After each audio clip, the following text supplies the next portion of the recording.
సమాజంలో రోజురోజుకి మనుషుల ప్రవర్తన ఎంత దారుణంగా తయారవుతుందో చూస్తూనే ఉన్నాం. నమ్మించి గొంతు కోసే నయా మోసగాళ్ళు, సైకో కిల్లర్స్ మన చుట్టూనే తిరుగుతూ ఉన్నారు. గత కొద్ది రోజులుగా దేశవ్యాప్తంగా సంచలనం సృష్టిస్తున్న కేతన్ అగర్వాల్ హత్య కేసు గురించి మనం మాట్లాడుకుంటూనే ఉన్నాం. సియా గోయల్, చేతన్ చౌదరి కలిసి అమాయకుడైన కేతన్ అగర్వాల్ ను ఎంత ఘోరంగా ప్లాన్ ప్రకారం చంపేశారో వింటే ఒళ్ళు గగురు పొడుస్తుంది. అయితే ఇప్పుడు ఈ కేసులో అస్సలు ఊహించని, నమ్మలేనటువంటి అత్యంత షాకింగ్ నిజాలు బయటపడ్డాయి. అసలు సియా గోయల్ ఆడజాతికి ఒక పెద్ద కలంకం అనిపించేలా ఆమె చేసిన పనులున్నాయి. ఈ రోజు వీడియోలో ఈ కేసులో బయటపడిన లేటెస్ట్ అప్డేట్స్ ఏంటి, ఆ సైకోలు వేసిన స్కెచ్ ఎలాంటిదో క్లియర్ గా తెలుసుకుందాం. వీడియోను ఎక్కడా స్కిప్ చేయకుండా చివరి వరకు చూసి నచ్చితే ఒక లైక్ చేయండి. అయితే ఈ కేసులో పోలీసులు జరిపిన తాజా విచారణలో మైండ్ బ్లాక్ అయ్యే విషయం ఒకటి వెలుగులోకి వచ్చింది. అదేంటంటే ఈ సైకో కిల్లర్ సియా గోయల్ మరియు ఆమె ప్రియుడు చేతన్ చౌదరి ఇద్దరికీ ఆల్రెడీ పెళ్ళైపోయింది. అవును, మీరు విన్నది నిజమే. వాళ్ళిద్దరూ 4 నెలల క్రితమే రహస్యంగా పెళ్లి చేసుకున్నారు. వాస్తవానికి వాళ్ళు గనక ఆ పెళ్లి చేసుకోకుండా ఉంటే పాపం ఈ రోజు కేతన్ అగర్వాల్ ప్రాణాలతో బతికేవాడేమో. మరి ఈ విషయం పోలీసులకు ఎలా తెలిసిందంటే, నిందితుల ఫోన్లు స్వాధీనం చేసుకుని వారి డేటాను మొత్తం బ్యాకప్ తీసి పరిశీలించగా అందులో వీళ్ళిద్దరూ పెళ్లి చేసుకున్న ఫోటోలు, దానికి సంబంధించిన పక్కా ఆధారాలు దొరికాయి. ఇంతటితో వీరి దారుణాలు ఆగలేదు. పెళ్లి పేరుతో కేతన్ దగ్గర నుంచి సియా గోయల్ ఏకంగా ₹1 కోటి డబ్బును పెళ్లి ఖర్చుల కోసం అని చెప్పి తీసుకుంది. ఆ ₹1 కోటి భారీ మొత్తాన్ని తీసుకొని తన సీక్రెట్ భర్త అయిన చేతన్ కి ఇచ్చింది. నువ్వు ఈ డబ్బుతో బిజినెస్ చేయి, మంచి లాభాలు పొందు. ఈ లోపు నేను ఇక్కడ కేతన్ గాడి పని పూర్తి చేస్తా, వాడిని చంపేసి ఆ ఇంట్లోనే హ్యాపీగా ఉంటా. ఆ తర్వాత నిన్ను అందరికీ పరిచయం చేసి నీతోనే ఉంటా అంటూ ఎంతటి ఘోరమైన స్కెచ్ వేసిందో ఇప్పుడు గమనించవచ్చు. వేరే వాడిని ఇష్టపడ్డాను లేదా పెళ్లి చేసుకున్నానని ముందే ఒక మాట చెప్తే అయిపోవచ్చు కదా. కానీ డబ్బుపై ఆశ, విలాసవంతమైన జీవితం కోసం ఒక ప్రాణాన్ని తీయడానికి కూడా వెనకాడలేదామె. ఇక ఈ కేసులో మరో దారుణమైన విషయం ఏంటంటే సియా వాళ్ళ అమ్మ ప్రవర్తన. కూతురు అంత పెద్ద క్రైమ్ చేస్తే తలదించుకోవాల్సింది పోయి ఆమెను వెనకేసుకొస్తోంది. కూతురిని ఒక్క మాట కూడా అననివ్వకుండా సమర్థిస్తోంది. సమాజంలో ఇలాంటి తల్లులుండబట్టే నేరస్తులు మరింతగా రెచ్చిపోతున్నారు. ఇదంతా గమనించినటువంటి పాపం రాజా రఘువంశీ తల్లి ఉమా రఘువంశీ గారు ఈ విషయంపై తీవ్రంగా స్పందించారు. గతంలో రాజా రఘువంశీని సోనం అనే ఒక దుర్మార్గురాలు ఇలాగే దారుణంగా చంపేసింది. ఇప్పుడు ఆ సోనం బెయిల్ మీద బయట తిరుగుతోంది. ఉమా రఘువంశీ గారు ఏమన్నారంటే, అక్కడ సోనం, ఇక్కడ సియా ఇద్దరు ఒకే ఫార్మాట్ లో ఒకే క్రూరమైన పద్ధతిలో అమాయకులైన అబ్బాయిలను చంపేశారు. వీళ్ళిద్దరికీ ఖచ్చితంగా ఉరిశిక్ష పడాలి. అప్పుడే సమాజంలో మగపిల్లలు ధైర్యంగా పెళ్లిళ్లు చేసుకోవడానికి ముందుకొస్తారు. లేదంటే మగపిల్లలు పెళ్లిళ్లు చేసుకోవాలంటేనే భయపడే రోజులు వచ్చాయి అని ఆమె ఆవేదన వ్యక్తం చేశారు.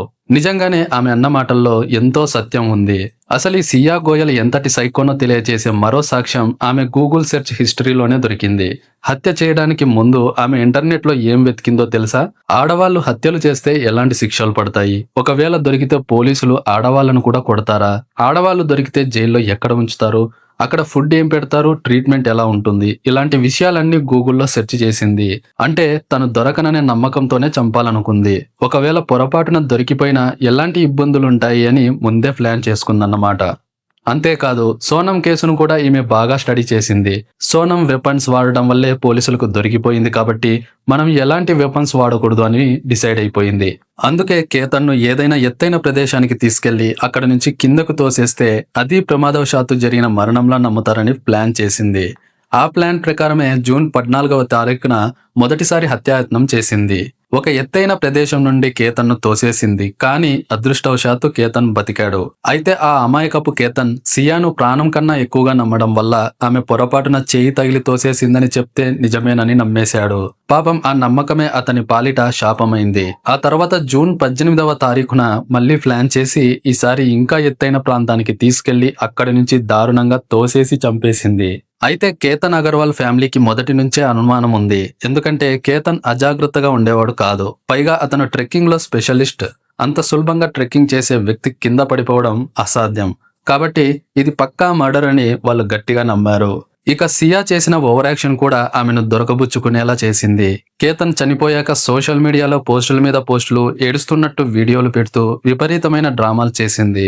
అక్కడే పోలీసులకు అనుమానం వచ్చి క్రాస్ చెక్ చేయడం స్టార్ట్ చేశారు. పోలీసులు నిఘా పెట్టినప్పుడు ముఖానికి ముసుగు కప్పుకొని తిరుగుతున్న చేతన్ చౌదరి దొరికాడు. వీరిద్దరి కాల్ డేటా రికార్డులను పరిశీలిస్తే షాకింగ్ విషయాలు బయటపడ్డాయి. గత 6 నెలల కాలంలోనే సియా మరియు చేతన్ మధ్య ఏకంగా 238 గంటల పాటు ఫోన్ కాల్స్ నడిచాయి. కేతన్ను చంపిన తర్వాత ఈ చేతన్ సియాతో ఉండకుండా నేరుగా తన ఫ్రెండ్ ఇంటికి వెళ్లి తల దాచుకున్నాడు. ఇప్పుడు పోలీసులు ఆ ఫ్రెండ్ను కూడా విచారిస్తున్నారు. ఈ మర్డర్ ప్లాన్ ఆ ఫ్రెండ్కి తెలిసి జరిగిందా లేదా తెలియకుండా జరిగిందా అనే కోణంలో దర్యాప్తు చేస్తున్నారు. ఈ కేసులో అత్యంత బాధాకరమైన విషయం ఏంటంటే కేతన్ అగర్వాల్ చనిపోయినప్పటి నుంచి వాళ్ళ తాతగారైన ప్రేమ్చంద్ అగర్వాల్ గారు తీవ్రమైన డిప్రెషన్ లోకి వెళ్లిపోయారు. మనవడు ఇక లేడనే బాధను తట్టుకోలేక హాస్పిటల్లో అడ్మిట్ అయ్యారు. చివరకు చికిత్స పొందుతూ ఆయన కన్ను మూశారు. పాపం ఆ కుటుంబానికి దెబ్బ మీద దెబ్బ తగిలింది. ఒకవైపు ఇంట్లో పెళ్లి కొడుకు కావాల్సిన కేతన్ చనిపోయాడు. ఆ బాధలోనే ఇంట్లోని పెద్దయిన కూడా ప్రాణాలు కోల్పోయారు. ఇది నిజంగా హృదయ విదారకమైన ఘటన. ఈ వీడియో ద్వారా మనం తెలుసుకోవాల్సింది అమ్మాయిలందరికీ ఒకటే విన్నవించుకోవాలి. మీరు ఎవరినైనా ప్రేమిస్తే వాడినే పెళ్లి చేసుకోండి. ఒకవేళ ఇంట్లో వాళ్ళు బలవంతంగా మీకు ఇష్టం లేని పెళ్లి చేసినా పెళ్లి చేసుకునే వాడికి ముందే నిజం చెప్పేయండి. నాకు ఈ పెళ్లి ఇష్టం లేదు, నేను వేరే వాడిని ప్రేమించాను అని చెప్తే అతడు మిమ్మల్ని వదిలేస్తాడు తప్ప బలవంతం చేయడు. అంతేకాని ఇష్టం లేదని చెప్పి ఇలా పెళ్లి చేసుకుని డబ్బులు గుంజి ఆ తర్వాత మొగుడిని చంపేసే దారుణాలకు ఒడిగట్టకండి. మగవాళ్ళను కూడా ప్రశాంతంగా బతకనివ్వండి. ప్రస్తుతం సియా గోయల్, చేతన్ చౌదరి ఇద్దరు లై డిటెక్టర్ టెస్ట్ కి ఒప్పుకోవట్లేదు. కోర్టు కూడా ఇంకా పర్మిషన్ ఇవ్వలేదు. ఇప్పుడు పోలీసుల దగ్గర ఉన్న ఏకైక ఆధారం వాళ్ళ ఫోన్ కన్వర్సేషన్ మాత్రమే.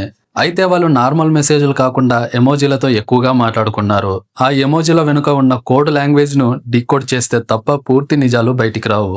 అలాగే సియా దాచిపెట్టిన మరో ఫోన్ కూడా దొరికింది. దాన్ని ఫోరెన్సిక్ ల్యాబ్ కి పంపించారు. ప్రస్తుతం లాయర్లు వీళ్ళని ఎలాగైనా బయటకు తీసుకురావాలని ట్రై చేస్తున్నారు. చేతన్ ఏమో నాకు ఈ హత్యతో సంబంధం లేదంటున్నాడు. ఇప్పుడు సియా, చేతన్ ఇద్దరు ఒకరి మీద ఒకరు నిందలు వేసుకుంటూ తప్పించుకోవాలని చూస్తున్నారు.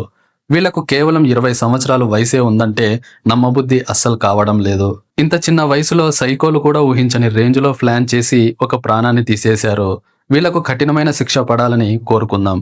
ఈ దారుణమైన ఘటనపై మీ అభిప్రాయం ఏంటో కింద కామెంట్ సెక్షన్లో తప్పకుండా తెలియచేయండి. అలాగే వీడియో నచ్చితే ఒక లైక్ చేయండి. ఛానల్కి కొత్తగా వచ్చిన వారైతే దయచేసి ఛానల్ను సబ్స్క్రైబ్ చేసుకోండి. మరో ఇంట్రెస్టింగ్ టాపిక్తో మళ్ళీ కలుద్దాం. జై హింద్.